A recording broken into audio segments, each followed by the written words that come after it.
La petite Maria et Baba Yaga. Il était une fois, dans un village pittoresque de la campagne russe, vivait Maria, une petite fille aux cheveux courts châtains et aux yeux verts pétillants de malice. Hélas, Maria avait perdu sa maman très tôt. Son père, en quête de réconfort, se remaria avec une femme méchante et cruelle qui détestait Maria et cherchait constamment des moyens de se débarrasser d'elle. Un jour, profitant de l'absence de son père parti vendre du blé au marché, la marâtre dit à la petite fille « Va chez ma sœur, ta gentille tante, et demande-lui une aiguille et du fil pour te coudre une chemise. » Obéissante mais méfiante, Maria mit son joli fichu rouge et partit. Avant de se rendre chez la sœur de sa marâtre, elle décida de demander conseil à sa vraie gentille tante, la sœur de sa défunte mère. Cette dernière la reçut avec bonté et l'écouta attentivement. « Tante, la nouvelle femme de papa m'a envoyée chez sa sœur pour lui demander une aiguille et du fil. »« Que dois-je faire ?» La tante, inquiète, répondit, « La sœur de ta marâtre est Baba Yaga, la cruelle ogresse. Voici ce que tu dois faire pour te protéger. Dans son jardin, un bouleau voudra te fouetter les yeux avec ses branches. Noue un ruban autour de son tronc. Une grosse barrière qui grince voudra se refermer sur toi. Mets de l'huile sur ses gonds. Des chiens affamés voudront te dévorer. Jette-leur du pain. Enfin, un chat méchant voudra te crever les yeux. Donne-lui un bout de jambon. » Maria, remerciant sa tante, continua son chemin et suivit ses conseils à la lettre.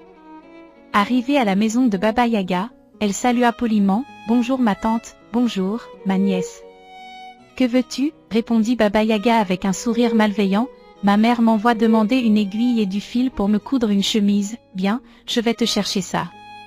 En attendant, assieds-toi à ma place et tisse. » Maria s'exécuta, mais Baba Yaga murmura à sa servante, « Chauffe le bain et lave ma nièce soigneusement. Je veux la manger au dîner. » Effrayée mais rusée, Maria dit à la servante, « Ma bonne, fends moins de bois et utilise une passoire pour apporter l'eau. » Elle lui donna aussi son joli fichu rouge. Profitant de la distraction de la servante, Maria demanda au chat comment échapper à Baba Yaga. Le chat, après avoir mangé le jambon offert, répondit, « Prends ce peigne et cette serviette. Si Baba Yaga te poursuit, colle l'oreille contre la terre, et si tu l'entends approcher, jette la serviette. Si elle continue de te poursuivre, jette le peigne. » Maria suivit les conseils et s'enfuit. Les chiens, calmés par le pain, ne la dérangèrent pas. La barrière, huilée, la laissa passer. Le bouleau, paré d'un ruban, la guida. Découvrant la fuite d'E.A. jeune fille, Baba Yaga entra dans une colère noire. Ses serviteurs, mécontents de leur traitement, refusèrent de l'aider. Baba Yaga prit son mortier et son pilon et poursuivit la petite Maria. En entendant Baba Yaga approcher, Maria jeta la serviette, créant une large rivière. Baba Yaga la traversa grâce à ses béhufs qui burent toute l'eau. Maria, entendant de nouveau Baba Yaga, jeta le peigne, qui se transforma en une forêt touffue, stoppant l'ogresse. Maria continua de courir et arriva chez son père. Elle lui raconta toute l'histoire. Le père, furieux, chassa la marâtre de la maison. Depuis ce jour, Maria et son père vécurent en paix, sachant que la ruse, le courage et la bonté triomphent toujours de la méchanceté. La justice ne peut régner là où règne la cupidité. Benjamin Franklin. Cette histoire nous enseigne que la ruse, le courage et la bonté peuvent triompher des forces maléfiques et que ceux qui cherchent à nuire finissent toujours par être démasqués et punis. La véritable justice est celle qui provient du cœur, de l'esprit et des actions justes.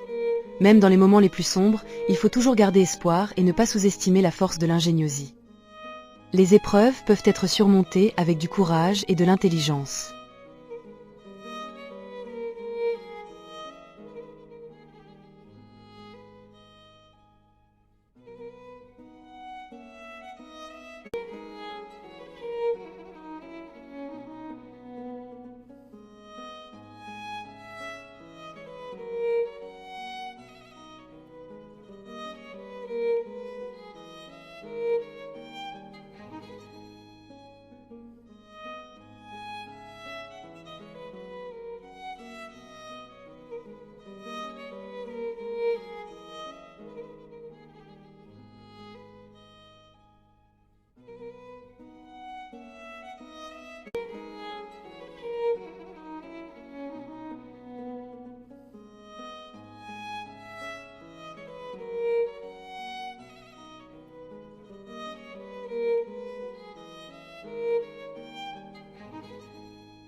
Un grand merci d'avoir regardé ce conte jusqu'à la fin. N'oubliez pas de liker, commenter et partager. C'est toujours un plaisir d'être encouragé. Suivez-moi pour plus de magie. À très vite.